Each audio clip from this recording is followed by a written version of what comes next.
Hello everyone, welcome to toppers temple. मेरा नाम पारस सोनी है। तो यहाँ से ऐसे बहुत सारे स्टूडेंट होंगे जो गवर्नमेंट एग्जाम का प्रिपरेशन कर रहे होंगे, जिनको मैथमेटिक्स में डर लगता होगा। तो ठीक है, कोई बात नहीं। मैं उन टॉपिक्स पे क्वेश्चंस ला रहा हूँ आपके पास। इनमें से एक फर्स्ट क्वेश्चन है और इनमें आपको कुछ सीखने को मिलेगा और इससे जुड़े हुए दूसरे क्वेश्चंस भी आप सॉल्व कर पाएंगे। तो फिलहाल इस क्वेश्चन की बारी है। यदि tan alpha equal to M by M plus one तथा tan beta equal to one upon two M plus one, आपको ज्ञात करना है अल्फा प्लस बीटा। तो आप देखेंगे अल्फा और बीटा दो कोण हैं, और जब दो कोणों का आपको निकालना है जोड़, मतलब सम आपको निकालना है, तो उसके लिए मेरे पास फॉर्मूले होते हैं। त्रिकोणमिति समीकरण में आप बहुत सारे फॉर्मूले पढ़े होंगे, उन फॉर्मूले को यहाँ पे यूज करना है। मुझे यहाँ पे जो ज्ञात करना है वो है अल्फा प्लस बीटा। अब चीजें यहाँ पर जो बात हो रही है वो टेन के टर्म्स में हो रही है, तो ठीक है, टेन के टर्म्स में है तो टेन यहाँ पे हम लोग ले लेते हैं। तो हमारे पास फॉर्मूला होता है टेन के टर्म्स में alpha plus beta, tan alpha plus beta. और ये फॉर्मूला होता है tan alpha plus tan beta divide by one minus tan alpha tan beta. बोले इसको यूज क्यों किया? क्योंकि मुझे टेन अल्फा और टेन बीटा दोनों पता है, जो क्वेश्चन में आपको ज्ञात है। तो क्यों अभी इसको पुट किया जाए, तो m divide by m plus one plus one upon two M plus one divide by one minus M divide by M plus one into one divide by two M plus one. ठीक है, इसको आपको solve करना पड़ेगा। जब आप solve करेंगे तो यहां जो भी इसकी वैल्यू आएगी वो वैल्यू होगी टेन अल्फा प्लस बीटा। अब ये मत समझना कि सर अल्फा बीटा की वैल्यू आ रही है, नहीं नहीं, ये टेन अल्फा प्लस बीटा की वैल्यू आने वाली है। तो ठीक है, इसको सॉल्व कर रहे हैं। इसको सॉल्व करने के लिए मैं यहाँ पे लेने वाला हूँ इसका लघुत्तम, मतलब एलसीएम। और लिखा मैंने m प्लस वन और टू एम प्लस वन। अब ये चीज यहाँ पर मल्टीप्लाई हुआ तो ये हो गया two M square plus M, और ये इधर मल्टीप्लाई हुआ तो m plus one divide by, इधर भी हम लोग लेंगे एलसीएम। तो एलसीएम लेने के बाद ये आपको दिखने लगेगा m प्लस वन और टू एम प्लस वन। ये चीज यहां पर मल्टीप्लाई हुआ तो ये दिखा आपको two M square plus M plus two M plus one, और माइनस एम इंटू वन। एक और चीज बचा हुआ है, कई लोग यहाँ पे मिस्टेक कर देते हैं। अगर मिस्टेक आपने किया फिर आपका आंसर मैच कैसे होगा? अब ये चीज आप देखेंगे कि ये मल्टीप्लाई जो हम किए थे वो कैंसिल आउट हो रहा है नीचे तरफ से।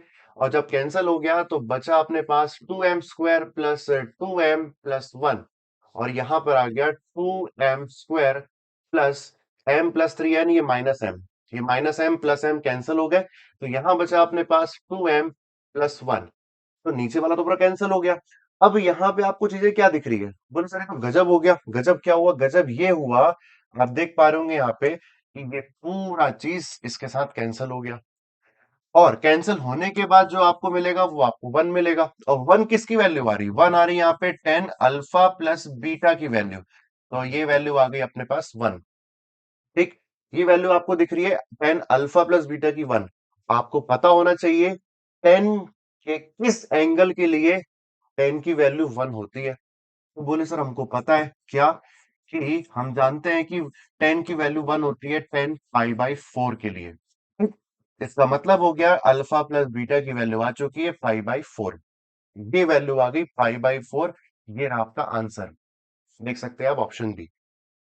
बोले सर मजा नहीं आया, मतलब ठीक है, इस क्वेश्चन को सबने ऐसे ही सॉल्व किया होगा, तो उसका कुछ तरीका है क्या? हाँ बिल्कुल। आपने एक चीज नोटिस किया, ये सॉल्यूशन देख चुके होंगे, आपने इसमें कुछ नोटिस किया कि जो भी ऑप्शन है वो पाई के फॉर्म में, मतलब एंगल, कोण आपको दिया हुआ है जो आपको ज्ञात करना है, अल्फा प्लस बीटा। लेकिन आपने ये भी देखा कि जो दिया हुआ था टेन अल्फा और टेन बीटा, वो ना एम के फॉर्म में था। मतलब ये वैल्यू और ये वैल्यू जो है वो आपको दी हुई है एम के फॉर्म में। लेकिन जो अपने को ज्ञात करना है उसमें ऑप्शन में एम का कोई भी फॉर्म नहीं है। तो इसमें तो हम लोग एक दिमाग लगा सकते हैं ना क्या? देखो मैं आपको बता रहा हूं। जैसे आपके पास है टेन अल्फा और ये लिखा है M divide by M plus one, ठीक है। और हमारे पास है tan beta one upon two M plus one, ठीक है, इसको हम लोग जानते हैं, ये अपने को पता है, ठीक है। अभी बात बताइए, जो हमको ज्ञात करना है वो एम के फॉर्म में नहीं आया था सर। मतलब अभी जब इसको हम लोग सॉल्व कर रहे थे तो यहाँ टेन अल्फा प्लस बीटा की वैल्यू 1 आई थी, एम के फॉर्म में नहीं आई। ये तो ठीक है सर, वो तो प्रीवियस सॉल्यूशन था। अभी हम इस सॉल्यूशन की बात करें, आप ट्रिक बताने वाले थे ना, तो ठीक है कोई बात नहीं। तो मैं वही आपको कहना चाह रहा हूं कि आपको जो ज्ञात करना है वो एम के टर्म्स में नहीं आ रहा है। मतलब एम की वैल्यू पे वो निर्भर ही नहीं कर रहा है, डिपेंड ही नहीं कर रहा है। इसका मतलब एम की वैल्यू कुछ भी हो सकती है, बिल्कुल कुछ भी हो सकती है।